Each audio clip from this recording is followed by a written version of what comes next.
Hey, let's go. Thank you for joining us again this week. We are back from our 2-week holiday respite.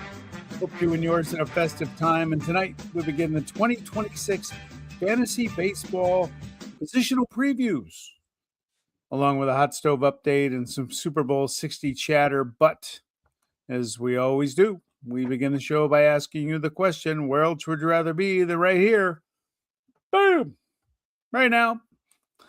Yeah, the Bald Brigade is back. And you. Happy New Year. Happy New Year. We're looking live at our split studios. This is Fantasy Baseball Now. Episode 68 is here for our show, part of the Ball9.com podcast network. How's 2026 treating you? It's better than it is being an NFL head coach or coordinator. Got to win games. The John Harbaugh news is a little shocking, I have to admit. I thought it was going to happen, but I think it's a dumb move. He can move to Vegas. He'll be in New York. He can move to Vegas. I'm fine Unless with he takes a year off. You're going to have Kevin Stefanski. Hey, I'll take. So you may have Cliff Kingsbury. No, but he just got fired today. Screw him. You may They have had a bad thing. No, because Brady's involved. Years ago, he looked like he was coming to Vegas a few years ago, and then he opted to go to Washington, and I think it kind of left poorly. So we're not going to get that jackass. I want Stefanski to go to Baltimore, and I want him to go into Cleveland and throw a 50 burger in the Browns' face and look at Jimmy Haslam and go, see, if you got me a fucking quarterback for the last 6 years, this is what you would have got. Now, for the Raiders with Mendoza time coming, I want Clint Kubiak. I want Mike LaFleur from the Rams. I want a young, innovative offensive coach. None of this defensive coach shit. We don't need that. We need someone to mentor Fernando. I am praying nightly. That's where Fernando Mendoza ends up. I'm going to start singing that song, Fernando. Is that ABBA? You can sing anything you want. It's Kenny Pickett Part 2. No. You've already seen the ceiling. He's not going to get any better than he is right now. I've watched way too much of him. No. He's as good as he's going to be. Hall of Fame. Dante Moore's the guy. If he'll go to New York. I don't want either of them, honestly. I like Moore. I don't want to trade. I mean, fortunately, we picked second. I don't know why we're talking about football. Football hates both of us with a fucking passion. Yes, it does. We should hate it. We should hate it equally as much. Can't help it. Can't help it. Can't help. Anyhow, well, it's been a very tepid kind of non-fantasy impactful transaction wire since we were last together on whatever day that was. Yep. The 17th. I mean, the biggest news since then, Wilson Contreras to the Red Sox, which I don't know how much fantasy impact it has if you're in a single first baseman league, because when we show you our 12, he will not be on either one of our lists. But in a league where there is a corner infielder, yes, he could have impact. He could very well have impact. About Paul DeJong to the Bronx. Open up the coffers. He's in Scranton. Hal opened up the checkbook to bring him back on a minor league deal. It's irrelevant. It doesn't even matter. Okamoto to Toronto. Amaya to Houston and Okamoto to Toronto. Good moves for both of them. I'm more inclined to take a flyer on Amaya than I am on Okamoto. I don't know why. But in both cases, when you looked at the odds, the top 10 teams' odds on both of those guys, neither team that signed those guys was in there. Yep. Toronto was not even connected. It was the Pirates and the Giants. So I don't know. I don't know what that means for they think Okamoto's going to end up having to play first base. He's not a great third baseman. I mean, Jeff McNeil to Sacramento. Yeah, Can't call him the A's anymore. No, those dumbasses got turned down for their patent thing, which is so That's awesome. John Fisher. I wouldn't take Jeff McNeil if I had to when he was on the Mets. I'm certainly not taking him when he's on the A's. There's no question about that. Ryan O'Hearn to Pittsburgh. Good move for the Pirates. Again, you got a corner outfield spot, or corner infield spot. Maybe that's where he plugs in. Move I thought was interesting. Pete Fairbanks to Miami is a pretty good move, and it's noteworthy only in that they gave him $13 million, and that might have been their payroll last year. Yeah, move I thought was interesting was Tyler Mahle to San Francisco. If they could find a way to keep him healthy, he was good last year in Texas till he got hurt, but he always gets hurt. You know what the most impactful fantasy news has been? Andrew Heaney retired, so none of us will ever be tempted again when he has a 3-start run where you're like, Andrew Heaney, man, I got to have that guy. And then you grab him and then you start him. And then he just goes scorched earth on your team. I've never said that a day in my life that I need. Zach Eflin back to the Orioles, obviously making pitching a priority by re-signing Zach Eflin. Joe Kelly retired, who gives a rat's ass. Evening, good man in Massachusetts, by the way. Yeah, it's probably the EMEA. We'll figure out how to pronounce it shortly here. I think it's Ime or Ime. I don't know what it is, but that's a good signing for Houston, and he'll definitely. I don't know where he is. I have not looked at pitchers ADP yet through 271 NFBC drafts, but yeah, it's been pretty. I mean, it's still quiet, way too quiet. Well, you're waiting on Bichette, Bellinger, and Tucker. They're the three. Valdez is probably the big fish. Bregman, Valdez, and Suarez. Yep. A lot of the banner I heard over the last couple of weeks is, do you think it's slow because owners are worried about a lockout?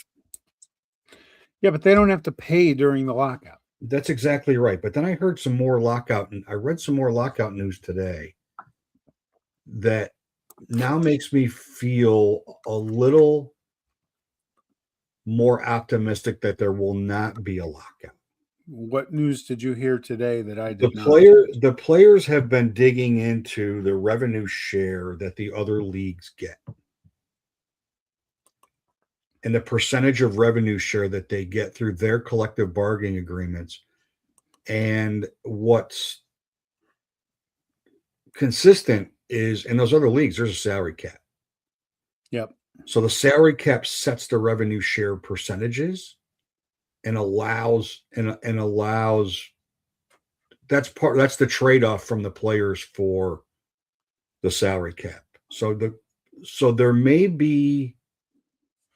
there might start to be some, maybe the beginnings of, if we can get 50-50 revenue share, 45-55 revenue share, if we can get something in that regard, then maybe the salary cap's not a bad idea. Yeah. Because it'll make up that will make up for what they don't get, for what they believe they're not going to get in an uncapped world. You know what they're getting in an uncapped world? Is slowness in free agency, a bunch of veterans that never get jobs, guys that are in the majors that shouldn't be in the majors because teams would rather pay them $200,000 than pay $2 million for somebody that's proven. And these 30, 31, 32, 33-year-old guys are not getting signed because they want to come in for $2 million, a 1-year, $2 million deal. And I can put 2 guys on my team for the same amount, and they might not be as good, but at least I'm filling my roster out and I don't have to sign 2 of these guys. And I can stay in some kind of fiscal responsibility. whatever the fuck that means. whatever that means. I don't know what that means. That I think for every team, it's different, but I don't know. Maybe no. Blue Bayou 02215. No, I can't imagine the Dodgers actually reducing their payroll. I can't imagine it at all. I still think they're going to sign Kyle Tucker. Now, I would imagine they can't make them reduce it to get under the cap. What's done is done. I would think there would just be a hefty penalty. Well, maybe that would be the cap. Yeah. Maybe the cap would be,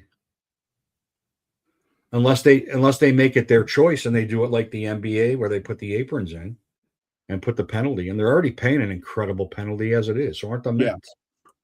Yeah. Yep. It's not like they give a they don't care. No, they don't care. They're printing money. They're definitely printing money. But rumor has it that the Mets lost money last year. I don't know how that. I don't believe that. They ain't gonna make any money this year. They ain't gonna make any money this year. Nolan McLean's average draft position is improved 30 places in drafts since December 1st. And Owen Hurd on Twitter is like, I can't figure this out. And I just responded, every day that goes by that the Mets don't sign a frontline starter for their rotation, as each draft correspondingly occurs, he's going to go higher and higher. Yeah. Because we all believe they're going to win. I mean, I'd like them to win 40 games, but we all believe they're going to win around 90 games. I mean, they're a 90-win team. Just their offense is a 90-win team. Should be. And their bullpen's strong. So, I mean, they should win 90 games, and somebody's got to win those games. And McLean looked great last year. He did. You got to see how he is with a full one under him. Yeah, and if they learned anything, if the league learned anything about him, but he was pretty good. So, speaking of average draft position. Yes. Shall we move to the catcher? We're going to do catcher and first base tonight. We're only ranking 12. So don't get all nuts that we're not ranking 30, because we're not going to do that. We could, but we're not going to. And then we'll do second base and shortstop next week, third base and outfield. And then we'll do DH, starting pitcher, and the Emmanuel Clase edition. On the next 4 weeks, we will do our rankings, our independent rankings. However, I have included in our rankings the current through 271 NFBC drafts, the current average draft position of these players. And the slide always looks better than it does when it shows up. That happens. Because I think the screen, maybe I should open them so I can see them myself. It's pretty snappy graphics, though. I mean, there's no secret that both of us would have Cal Raleigh first. Yep. There's no secret at all that we would have Cal Raleigh first. Right now, his average draft position is 17.94. I mean, there's no way. I don't believe he's going to hit 60 homers again. No, I don't either. But what if he regresses to 45? That's still monster. Still a ton of homers out of catcher position. It's still insane. And we both have William Contreras second. I'll tell you, I almost put Langoliers there. With the way he finished last year, I almost put Rice there. But you know what? And that's my oversight. When Mike came on, we didn't have enough time to change the graphic. I looked at my rankings. I'm like, where's Ben Rice? So Rice for me, I slotted him below Hunter Goodman on mine. But yeah, how much is he going to catch? I mean, look, you don't need much to qualify, but how much is he actually going to catch? Well, he's going to catch 20 games. There's no way he's not going to. He's going to play some first base. He's going to DH. I mean, the Yankees could have 2 catchers on this list if you believe in Austin Wells, but I don't believe in his batting average because I had it on 2 I don't teams. I don't believe in it either. They're both pretty similar defensively, so and they both Like I hit had, left, then they both hit left-handed, but so that's a challenge. They will sign a right-hand hitting catcher at some point, I'm sure. well, you have Ramirez higher than I do. I have him at 10. I didn't like his average much. I'm a little surprised you didn't have Drake Baldwin higher. I like Ramirez's stolen bases. Okay. Buster Posey should still be on this list. Yes. FSU homer. Of course, of course. You have Will Smith much higher than I do, I love Will Smith. and you have Goodman. I think we're going to see a massive regression from Hunter Goodman. I almost didn't rank him. Really? For me personally, I almost didn't rank him. Me personally, just because. Oh, there we go. That makes it a little bit better. You can't see us, which also helps the audience Sure. as well. But I'll get rid of my little commercial in the scroller because nobody ever calls. it'd be nice. It'd be nice if they did, wouldn't it? So, Send us your business. I mean, Baldwin with a healthy Austin Riley could definitely spike. There's no question. There's no question about that. With a healthy, he could definitely spike with a healthy Austin Riley. He had a really, really good year last year. You've got Rutschman. I do not. I dumped all over him last year at this time. I think he's going to have a bounce back year. He's just a better player than he showed. So what the ADP tells me, again, it's 271 drafts. That's a lot. Yeah, it's a big sample size. That's a lot. So he's going at 155, Yainer Diaz at 113, Ramirez at 76, and Sal Perez at 101. Sal Perez going ahead of Will Smith in all these drafts. Sal Perez. So you've got Raleigh, Contreras, Langoliers, Smith, Baldwin, Goodman, Rushman, Yainer Diaz. Fuck that prick. He'll never be on my team again. Augustin Ramirez and Sal Perez is your top 10 or top 12. Yep. Mine are Raleigh, Contreras, Rice, Langoliers, Ramirez, Sal Perez, Drake Baldwin, Hunter Goodman, Will Smith, Kyle Teal from the White Sox, who's at 182.52 right now, and I love Carter Jensen from Kansas City. I have a feeling. I mean, I know in our league I'm not going to get Cal Raleigh because he's going to be saved. Yep. I know I'm not going to get Rice or Langoliers because they're going to get drafted far sooner than I'm going to want to take a catcher. Maybe I'll get Baldwin. Maybe I won't. I'm not going to draft Hunter Goodman. Baldwin, but in a keeper league, in a dynasty league, Baldwin's going to go early. Yeah, I don't believe he's taking catchers. He's going to go sooner than I'm prepared to take a catcher. Like, I'm perfectly fine with taking Carter Jensen in the 20th round because he's going to do enough that it's not going to hurt. And then fill him in with Rutschman will probably go early because we got an Orioles fan. So everybody's pretty much down. Everyone's pretty much down. That's a good point, big man. We've been saying Sal Perez is done. That's why I dropped him down to 11th in my rankings. He just keeps hitting 30 homers and driving in 90 and hitting 278, and that's just what he does. Yep.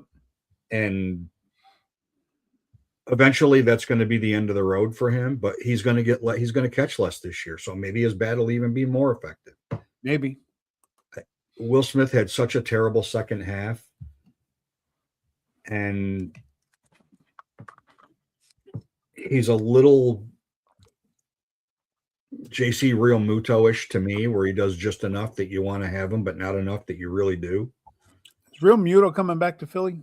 That's who knows. I think they'd like. I think it's years. I think we're in that years thing. I think he wants 3, and the Phillies want to give him 2. Okay. But he was 5 years ago. He was a top ranked catcher on this list. Yep. But you catch 150 games, and your body just and you play the way he plays. Yeah. And Will Smith is not dissimilar to that. You play that hard, and you play that long, that much for that long. Eventually, it's a incredibly demanding position. Now, maybe with Basallo, Rutschman will get with Rutschman getting a break and being able to be in the DH spot or even potentially at first base a little bit. Maybe it'll help his bat. Yep. But boy, was he bad. Well, he was awful. And he's been bad since the second half of 2 years ago offensively. He's been really bad. Yeah. Really bad. Like you need a catcher. You're starting a team. You want a guy for your clubhouse. First guy you want to take. Talk about a catcher that's going to be productive. Not the first guy you want to take. Tell me about Kyle Teal. He's a preseason CBS ranked 383. We had he came up. He was in the Crochet trade. So he was in the trade with the Red Sox. He came up late, but he hit. He hit when he was up. I mean, he had a pretty decent offensive year. His average probably could have might have left something to be desired, but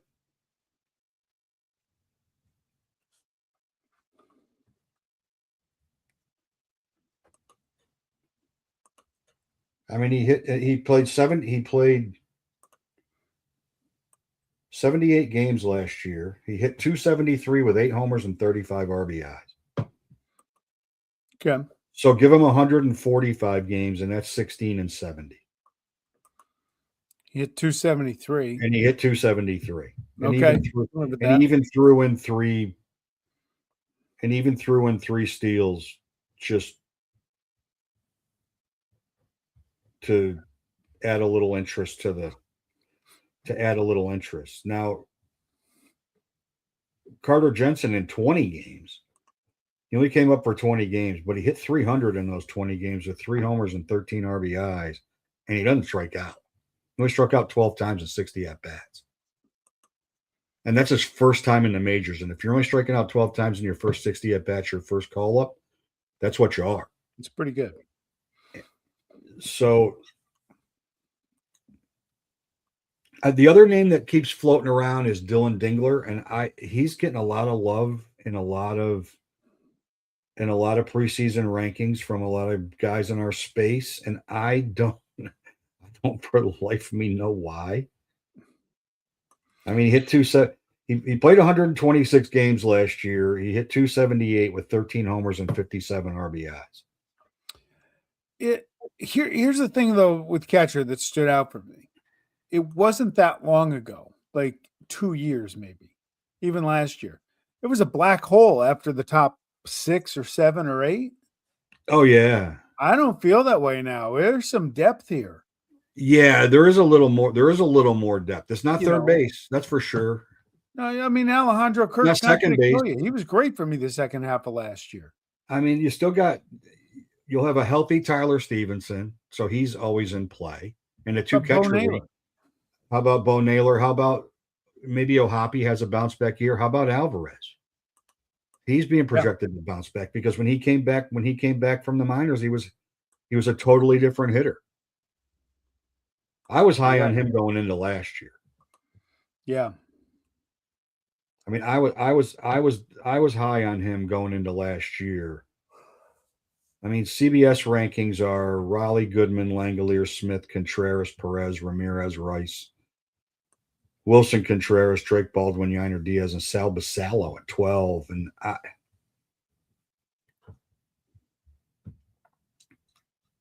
mean, I'd be higher on Basallo if he didn't hit 165 when he came up left. Yeah. And strike out a third of the time. If he didn't strike out a third of the time, I'd probably be higher on him. And I'm also starting to feel as if this constant hype of all these Orioles prospects that Gunnar Henderson ruined it for all of them because he's clearly the best. I mean, Jackson Holliday's possibly a good player. He had a pretty good rookie year. I like Jordan Westberg, but none of the outfielders have done shit. Rutschman came up blazing. He's offensively inept right now. Kerstead can't get in the lineup. No. Cowser, I don't get it with him. Maybe they just don't want to play in Baltimore. Maybe they're just not that good. Maybe they like playing in Hagerstown more than they like playing in Baltimore. I don't blame them. I mean, hard to park there. Not easy to get to the ballpark. Real nice, great stadium. Fans are You already moved to first base. Fans suck. I mean, I guess you want to play in front of bad fans, you go to Baltimore. Ouch. Speaking of which, we'll talk about a guy's going to play in front of bad fans right now. So we are consistent, and the current draft positions would tell us that we are also in alignment with everybody else with our first three, though. Yep. I did waffle a little bit on Kurtz and Guerrero at 1 and 2. That's legit. And it's only for no other reason is that I 100% know what Vladdy is. And I think I know what Kurtz is. Yeah, I think Vladdy. We think we know. I mean, it's only 1 year. He was unbelievable. He was unbelievable. I think Vladdy is more of what you saw in the postseason than what you saw through the first 4 months of the regular season. Yeah, the first 4 months he was just kind of. I think he had a hernia from picking up his paycheck. Yeah, he'd gotten that contract. I'm always leery of guys that get paid like that. Is that that brings pressure? How do they handle that, especially early? But well, yeah, just the emotion of going through the process, right? Where like, do they really want me? And I want to be here, and maybe I'm going to have to leave. And they're not. They're offering all these other guys these giant contracts, but they won't pay me. And I've already like all that. So there was some emotion that's involved, and then you got to get through that. Like, I mean, he did get paid, so you got to get through a little bit of the honeymoon period of the process. But once he got through that, like he was phenomenal. Absolutely. Now, the Orioles are going to move the left field wall into 113 feet. It's going to be just past the cutout at shortstop. So they're gonna get a special dispensation for a left fielder playing on the infield because it's not a shift because technically the outfield wall is there. It's going to go right from the shortstop to the warning track to the fence, so they can justify the signing of Alonso. He's in a lineup that strikes out a ton. That worries me a little bit as far as his ability to drive in runs, but the dude can still hit. I'm surprised you have Naylor so low. I love his steals. Though I can't speak. The only reason the only reason I don't have Naylor low, because frankly, to me, if I drafted Devers, Harper, Olsen, Pasquantino, Freeman, or Naylor, I would not be upset one bit with any of those guys at first base. You got Mike a little lower in the ADP. I don't get it because his stats are every bit as good as everybody else in that list. You had Yandy Diaz. I like Yandy Diaz. I had Michael Bush. I have Bush ranked. Bush is one spot below Diaz. Yeah, Diaz is probably flip flop. It's probably flip flop for me as well. Yep. I mean, you look at where these guys are going.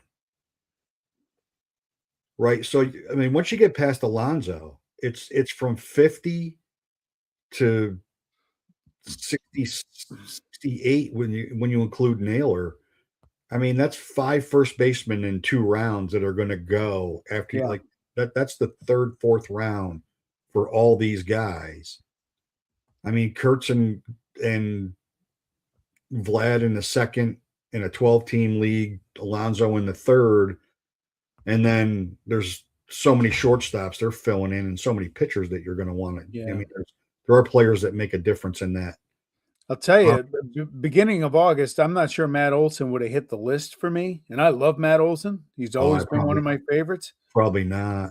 But he got it going though. And he deserves to be where he is. I mean, he was insane.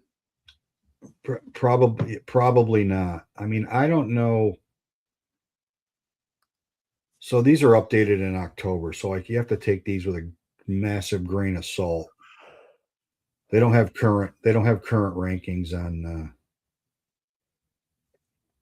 CBS has still not done current rankings yet. So I mean,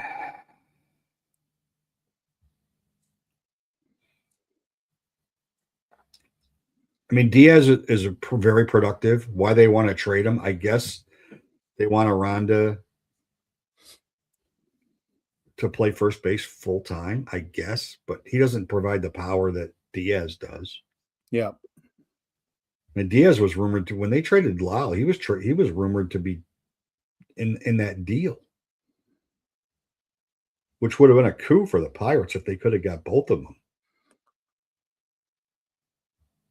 So Chris Towers did his updated rankings, and I'm only going to do catcher and first base, and he did them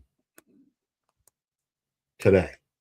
Yeah, they came out today. I found that interesting. Came out today, published them today, and Chris stages. And he's got Raleigh, William Contreras, Goodman, Langoliers, Rice, Augustin Ramirez, Perez, Smith, Diaz, Drake Baldwin, Francisco Alvarez, and Kirk. At first base, he's got Kurtz, Guerrero, Alonso, Harper, Devers, Olson, Freeman, Rice, Naylor, Pascantino, Tyler Soderstrom, who I'm surprised. I was surprised that you didn't take advantage of the fact that he will be eligible at the beginning to rank him. And Sal Perez, who's also first base eligible. That's his top 12, but no Diaz, no Bush. Yep. And where's no Tristan Cassis? Tristan Cassis, big man, is irrelevant. Thank you. And they told every Red Sox fan that he was when they traded for Wilson Contreras. I didn't put Soderstrom here because he's playing outfield. I realize he has some eligibility in some leagues. He's going to lose it during the year.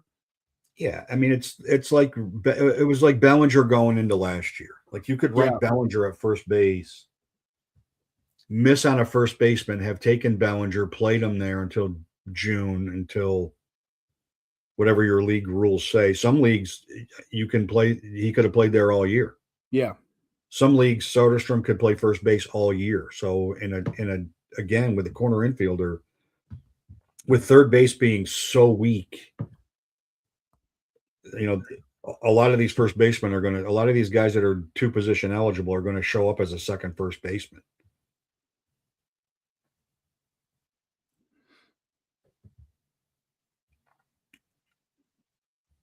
I mean, God, I just look at second base and third base. I wish I didn't.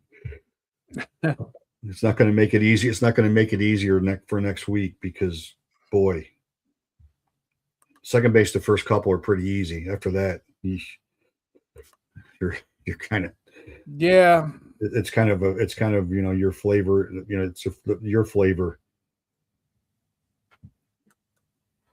Yeah, you got some guy. Well, we'll save it for next week, but second base is troubling. And hopefully next week there'll be some more movement. And not coaches.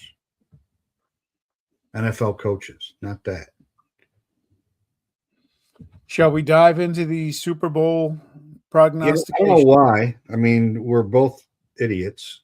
So, that goes without saying, I guess. We got to have them on the record. So here's this was our preseason picks. You had the Packers and the Eagles in the NFC championship game, I had the Rams and the Eagles. You had the Bills and the Ravens. I had the Chiefs and the Ravens. I really missed there. You had the Packers and the Bills in the Super Bowl with the Bills winning, and I had the Ravens and the Rams with the Ravens winning. So clearly I was eliminated from the pool when Tyler Loop decided he wanted to see how he would handle death threats. It's funny, the Rams pick. I remember we did this, and I said if I thought Matt Stafford would get through the year healthy, I would have them in the Super Bowl. Well, guess what? He made it through the year healthy. Yeah. And guess what? I have him in the Super Bowl. So yeah. So now, right. So now we go to our updates. We both have the Rams and the Seahawks. We both have the Texans. You have them against the Jaguars, and I have them against the Bills. We both have the Rams in the Super Bowl. I have the Rams winning the Super Bowl. You have the Texans winning the Super Bowl. The Texans defense is really, really good. Yeah, I'm a big CJ Stroud fan. Willie Marks runs it enough. Nico Collins is a monster. But defense wins championships. And the reason I don't have Seattle in there, I watched them take apart San Francisco the other day on the road with everything on the line. Home field, week off. Sam Darnold leads the NFL with 20 turnovers. I trust him to get him to a point, but not to win a Super Bowl. And defense wins championships, and Houston's defense is unbelievable. The only reason honestly, the only reason that I would pick the Rams over the Texans or the Rams over as I did over the Bills is Sean McVay. Yeah. That's the only reason, because I think in the Super Bowl, coaching matters. Yeah. I don't know. Defense has a lot to do with getting there. Coaching matters in the Super Bowl. Like who's going to take that risk? Who's going to call a better game? I trust Sean McVay to call a better game than anybody in Buffalo and anybody. I hope the Bills make it. I really do. I have family out there. I have a 9-year-old upstairs as a Bills fan. I don't think they play enough defense. And I'm not so sure they're going to even beat the Jaguars. Well, they could. I was just a lot of conversation with a Bills fan today. A friend of mine that's a Bills fan today about all the coaching stuff, especially, but he is pessimistic. And I'm like, the only thing you can hang your hat on is in their losses. They only give up 3.9 yards a rush, but they played from ahead a lot, especially in the last 6 weeks. Yeah. Where there wasn't a lot of running. When they lost, they got run on, and they got run on significantly. I hope the Bills win this week. The game I wanted to talk to you about, Frisco looked great for 2 weeks, was dog shit last week. I don't like them whenever they come east. I think they're soft. But if this is a year that Philly's going to lose a home game, it feels like Philly's never really gotten started this year. And is this the week the dysfunction just blows up on them and they end up taking the team apart after this year? It's possible, but San Francisco doesn't stop the run. Yeah. And that's a pretty big problem when you're going against that offensive line and Saquon. Yeah.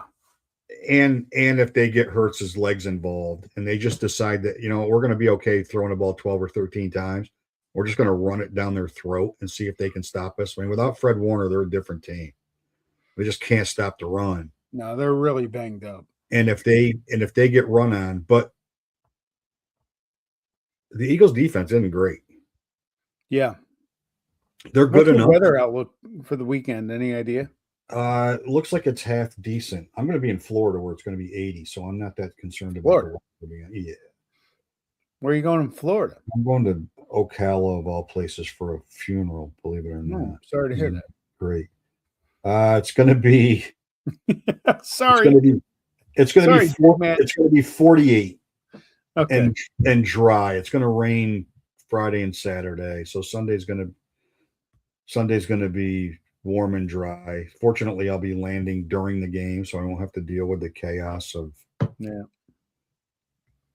being down there. But no, the weather won't be bad, and it won't be, and that's not going to affect San Francisco. The weather won't affect them at all. Yeah. I think the thing that the Eagles should be most concerned about is that Jake Elliott blows. Yeah. And by the way, the disrespect for the Pats is intentional and it's warranted. That 391 strength of schedule this year, no. I could sum that whole sentence up. I'm gonna sum up what Sean just said in 3 words. Fuck the Pats. I knew those were going to be your 3 words. I knew it. I knew it. I knew it. You have no idea how pissed off I am that Drake May's as good as I thought he was going to be, and that he's on that team. You have no idea how angry it makes me that he is that good, and he is that good. And I thought he was going to be that good. I think he was going to be this good, but I thought he was going to be good. What's amazing is I watched him play once this year, and he was so bad against the Raiders in opening day. Looked like they were afraid to let him throw the football. Yeah, I was Vrabel's playing chess. Like, unbelievable. Let's go stink it up and then run roughshod over the league the rest of the year. Let's let everybody think that they made a mistake in hiring me, and then we'll just we'll just go 14-2 the rest of the way, or whatever the hell they ended up. Who cares? Who cares? Yeah, they're back. Blah blah blah blah blah blah blah blah blah. They're back until this week. I mean,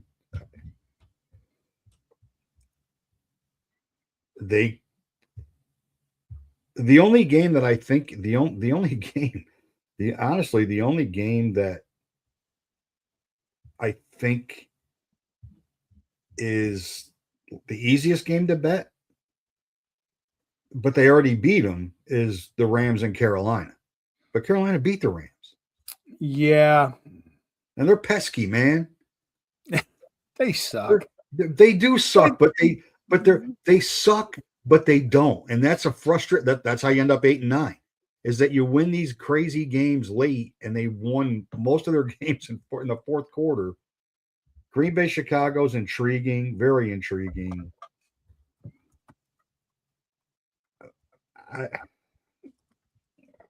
I feel like Green Bay is going to win that game. Yeah, the line tells you that you don't know. I don't think the Chargers can't run the ball. The best meme of the week last week, there was a picture of Justin Herbert, and it says the Chargers are going to sit him this week to prepare for their first round playoff exit, because that's what they do. That's the Chargers. I was going to pick against the Patriots if they were playing Buffalo or almost anybody, but not the Chargers. You can't. They're soft. They're soft, and they don't show up in big games.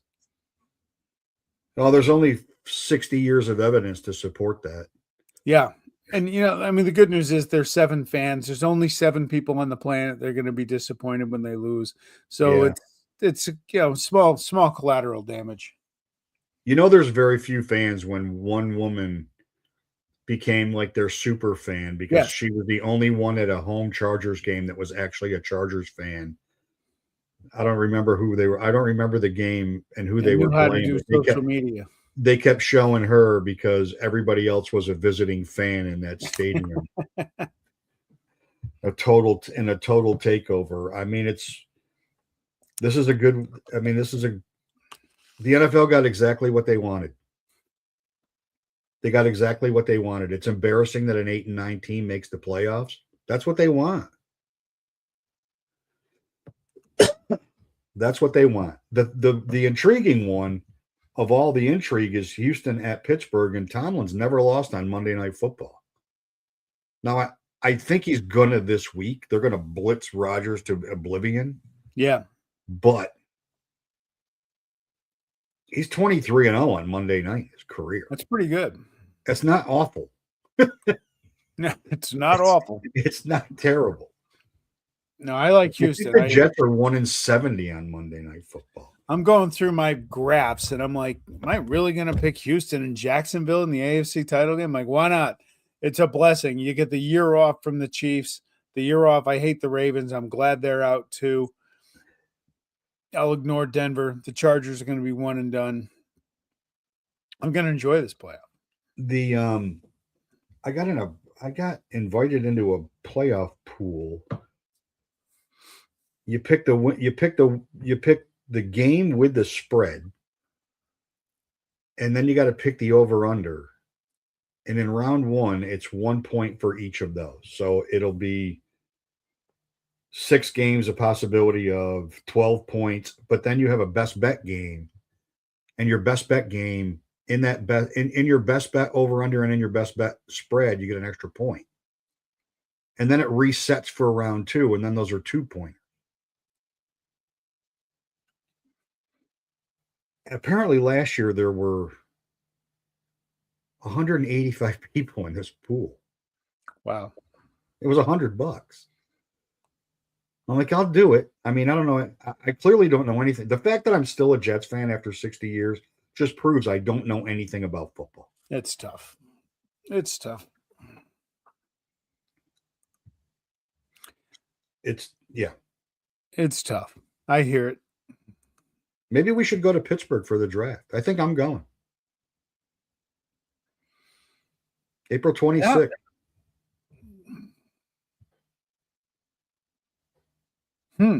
I think I'm going. I was thinking about just going out for Thursday and Friday. The Pirates aren't home.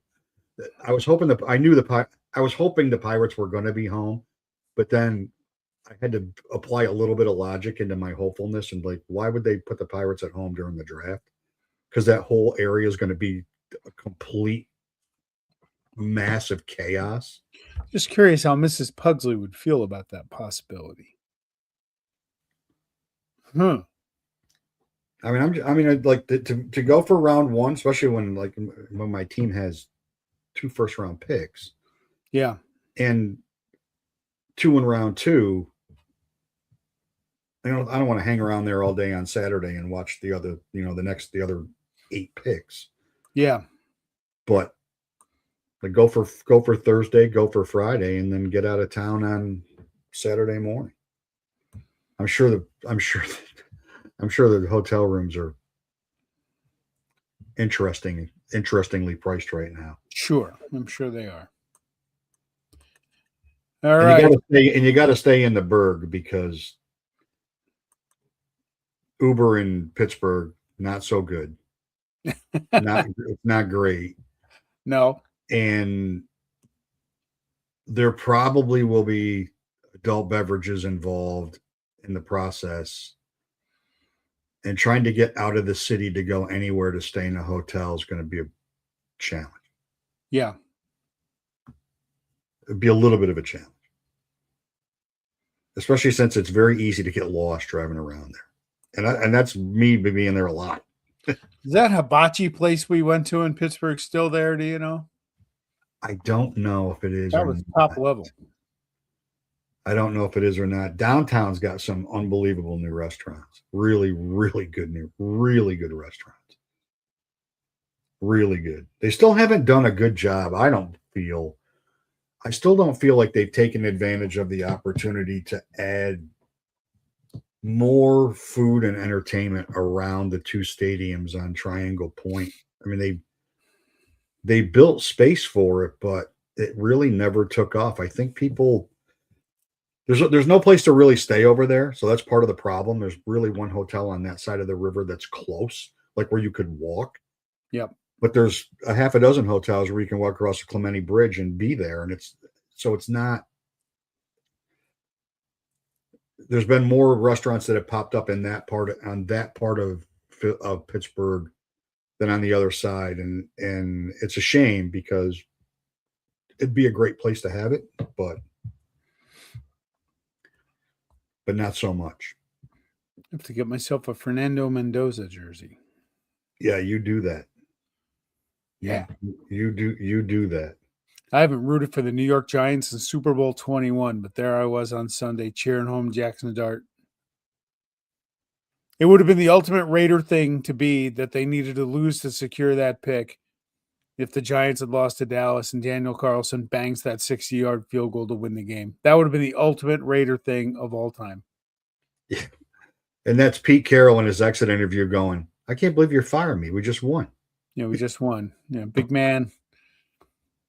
Josh McDaniels lover. Yeah, that's your next coach. No.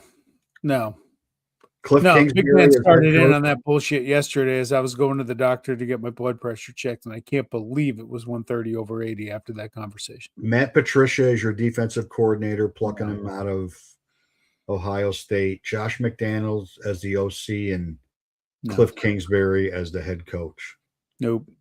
That would be the Mark Davis move of Mark Davis moves. Kurt Signetti is going to come with Fernando. And speaking of Mark Davis, He's back to baseball for just a minute. Jim Bowden, get a fucking haircut. Please. Like, why anybody would look in the mirror and say, I look like a young Mo Howard. I like this look. I don't like, and also Jim, stop talking, because now you're just throwing crap out there so people pay attention to you. And you used to be very insightful in what was going on, and now you're like a clickbait guy. So just no, he's terrible. He's get a terrible. haircut and stop talking. And I've been out on him for years, and then in the NFL, McShay with that stupid jet take he made. See, we both got haircuts. We just didn't stop talking. Yes. All right. On that note, Robert. Bob is in the house. Bob, you missed catcher and first base. We didn't talk about a Met, neither one of them, because you know why? There isn't anybody to talk about. All right. Next week. Sad to say. Next week, second base and shortstop, which will be – I'm looking forward to that one. I'm not looking so forward to second base. That's going to be a slop house. All right. I'm looking forward to seeing – I'm looking forward to seeing how after who I believe are both our consensus number one shortstop's going to be, how it ranks after that. We'll see. Next week, 10 plan Wednesday, depending on my sports reporting schedule. I will be at a hockey rink tomorrow, which is why we're here tonight. Yeah. Will they be here Tuesday or Wednesday or Thursday or Monday?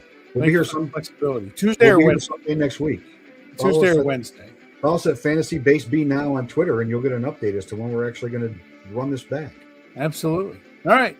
Smash your like button. Subscribe. All that stuff. Out.